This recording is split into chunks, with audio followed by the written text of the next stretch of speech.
Hi everybody, this video is for Tuesday, May 19th. This is for your language arts. We have Memorial Day coming up on Monday, May 25th. So to honor and commemorate that holiday where we remember the soldiers, the men and women that have died in the armed services, we're going to learn a little bit about the 5 branches that we have in the United States for armed forces. So let's get into it. I'm going to read you this one-page passage, so it's about this long here. Super easy. And then in your Google Classroom, there's a Google Doc that goes with it. And there's also, this is provided in the Google Classroom as well. The U.S. Armed Forces. The United States has one of the biggest and the most powerful armed forces in the world. Over 1.3 million active duty military personnel currently serve across 5 different branches. That might be a little better. The President is the Commander-in-Chief of the Armed Forces. Next in charge, number 2, is the Secretary of Defense, has charge of all the military branches except the Coast Guard. The largest of these branches is the Army. The Army is responsible for military operations that take place on land. The tools the Army uses for military operations include troops, tanks, and large caliber guns used on land called artillery. We're now going to go to paragraph number 3.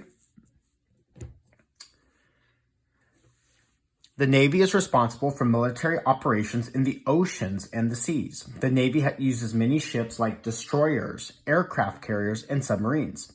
The U.S. has the largest Navy in the world and has half of the world's aircraft carriers. Those are the boats that planes can land and take off on. We have the most, United States. Let's go to paragraph number 4.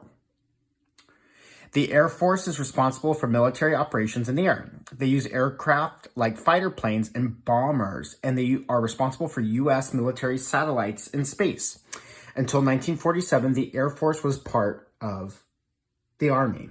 My grandfather was in World War II, was in the Army, but he flew airplanes. So technically, he was in the Air Force, but back then, because he was in the Army before 1947, he was in the Army flying airplanes. Now, if you fly airplanes, you're part of the Air Force now. And my other grandpa was in this branch of military too. So now let's go on to paragraph number 5. The Marine Corps are the primary land force of the United States Armed Forces. They coordinate closely with the Navy to establish a position on an enemy's coastline.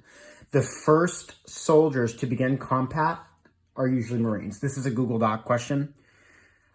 So if we need to send in soldiers or fighters, men and women, do we send the Navy first, the Air Force? No, the answer is we send the Marine Corps, the Marines first. Let's get into the last paragraph here. The Coast Guard is slightly different from the other branches of the United States Armed Forces. It is not commanded by the President or the Secretary of State, but is part of the Department of Homeland Security. The Coast Guard is the smallest branch of the military. It is responsible for the integrity of the U.S. coastline, for enforcing border laws, and for assisting with ocean rescues. During wartime, the Coast Guard sometimes augments the Navy. So once again, this is for Tuesday, May 19th.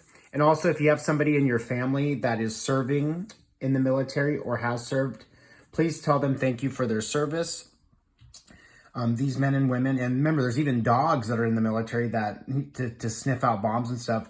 These people are sacrificing, it could be their lives, to keep us safe.